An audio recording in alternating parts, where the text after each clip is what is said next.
This ain't no Zaku, boy!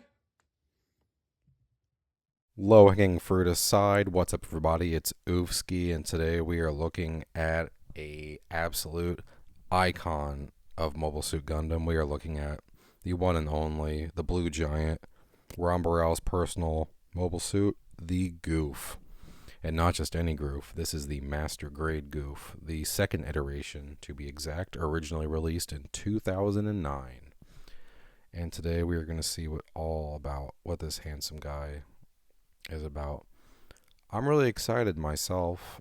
You know, it's got those flat surfaces. I really want to get some water slide practice in, so I think this will be the perfect canvas to do so. Let's build it.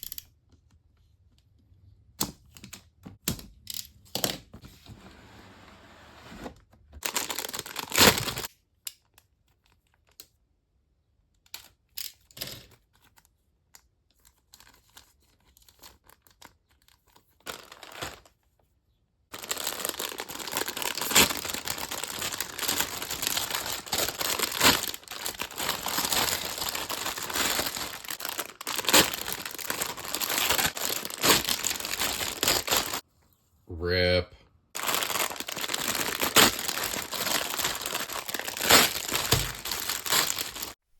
So straight away, I'm just going to say it. The chain links on that tubing had me really nervous the way they would have set up. But as it turns out, it's actually very ingenious how they have it. You just take the long strands of plastic and you slide them all the way down through all of those little links and then cut them off. This does, of course, lead to all of those little segments being like stress mark hell. But I think if you took your time and you wanted to paint it, or if you were really not being so nice to yourself, you could even go as far as to sand each individual one. And on this particular day, I did not hate myself just that much. This is a great master grade to start with, I think, because all in all, I don't want to say it's a simple design, but because you still get all of that good mechanical goodness that we have grown to come to expect from a nice master grade kit.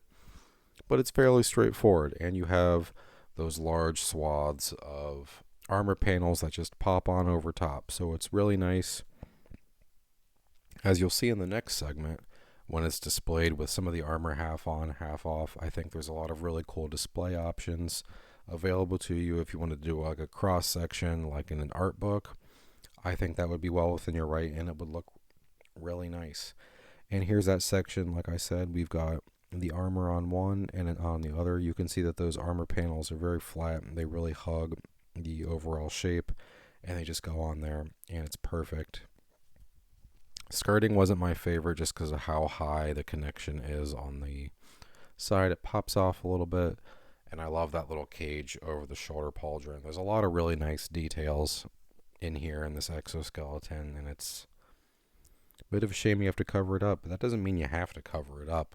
As I said, you could definitely display this guy half in, half out if you want to, and get in there with some metallic paints, some coppers, really paint it up nice. Maybe even add some internal water slide decals with all those little cautions and little notes. And here we have our completed build with everything attached, all the armor plates. It's very homogeneous, it's very nice. I got some Delpy decals, some Bandai water slides, everything. We're going to put a lot of water slides on this, really give it some love. We can see all the chain links on the Electro Whip. We've got that really cool beam saber, and that shield is going to be awesome for putting water slides on as well. So let's jump right into that. Here we go.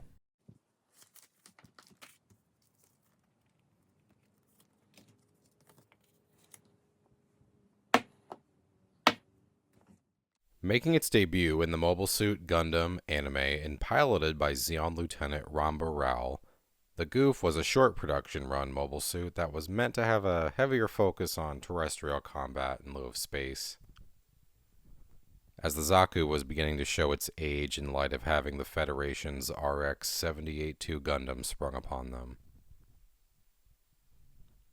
Now, this increase in efficacy of the mobile suit is noted succinctly by Ron Burrell when he says his meme-worthy phrase, "This is no Zaku, boy, no Zaku."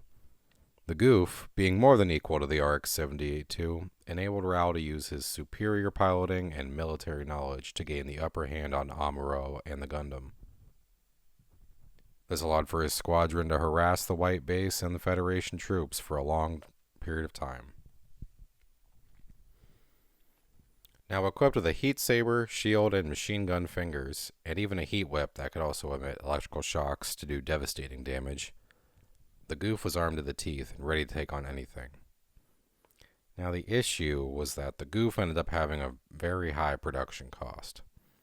And with the Xeon resources waning a bit as the 1-year war went on, they could not afford to double down on ground unit production, especially when space. That front was growing a lot larger and larger as time went on. And now, while a few production variants did make it out into the world, and some of them went on to become iconic, heavily customized ace suits in their own regard, ultimately the Gouf was scrapped for mass production, and instead the Dom mobile suit was selected to be the mass production unit instead. Even after all this time and effort went into making the Gouf and its improved silhouettes would not be included into the United Maintenance Plan that Xeon initiated to improve upon existing mobile suit designs. This was likely due again to the space focus that came about toward the end of the 1-year war, and despite all the research, the Gouf did not have any viable space options on the development horizon at the time when it was needed the most. And honestly, that's okay, that's what makes it special. It kind of gives it a Boba Fett vibe. He's not there forever, like the Stormtroopers are in everything. The Zaku is in everything. The Gouf shows up for a bit, and he's awesome, and he's badass, and that's what we love about it. I mean, can you name a better intro than the Goufs? Now, my friends, we have a beautiful kit here, all completed in all of its Xeonic glory. However, no kit is perfect, doesn't have nothing wrong with it. Thankfully, this kit doesn't have too much in that department, but I'd still like to touch on them. First off, the legs have a really good construction. We have a standard double jointed knee, and they bend really well. This is limited, however, by the skirt articulation.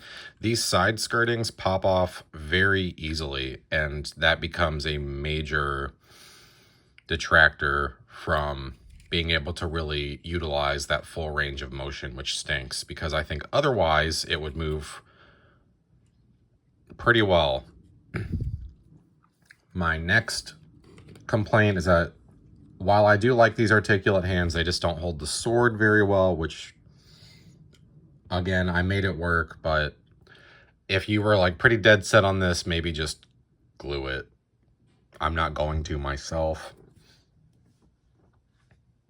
And lastly, this is a 2.0 kit, so we got it retooled with some extra sprues. We do have a fair amount of the extra parts left over, however, which isn't inherently an issue. I mean, I and a lot of other people are very crafty in the hobby, so, we can reuse these. If nothing else, I'll use them as mechanical basing material for various other, like, Warhammer projects of mine.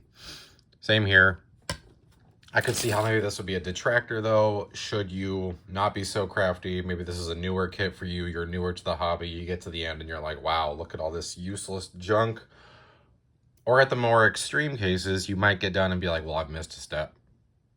Fortunately, though, the handbook should tell you which parts you aren't going to use. I really wish I was more... So you can see all the little X's. Pretty standard. We do have standard stickers, and we've even got some dry transfers that I elected not to use because I did the water slide decals. And I gotta tell you, I love these old mobile suit designs because they have so many flat surfaces for water slide decals. I had a lot of fun with it, and I did take a break. I started this kit a couple months ago and finally got around to finishing it, just because while I do love water slide decals and I love the effect it gives and it makes it look really nice, sometimes they're a bit tedious, and I definitely think my confidence went up in doing it. I mean, heck, this is the guy that I used for my water slide decal tutorial video. I really enjoyed that the wire holds its shape pretty well when you're posing it, even if it's up in the air. That's a really nice detail. This flips up. You can see Ron Burrell, melted metal that he pushes to the side, not included. And we've got some other more standard articulations that are still really cool nonetheless, like the eye swivels, whatnot. All in all, the Master Grade Gouf is a really awesome kit. And since it's an older kit, it's not that expensive for a Master Grade. I got this for well under $50. And, well, speaking of saving money, why don't you head on over to leapingpandahobbies.com. leapingpandahobbies.com, where you can use my promo code EGGHEAD and get 10% off your entire order.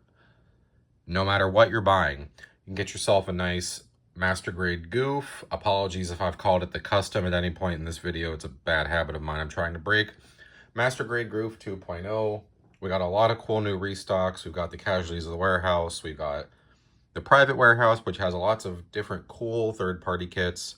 We also have Kotobukiya, Zoids, Games Workshop even. And all of it can be yours, no matter what smattering of little bits you want, for 10% off the entire order if you use my promo code EGGHEAD.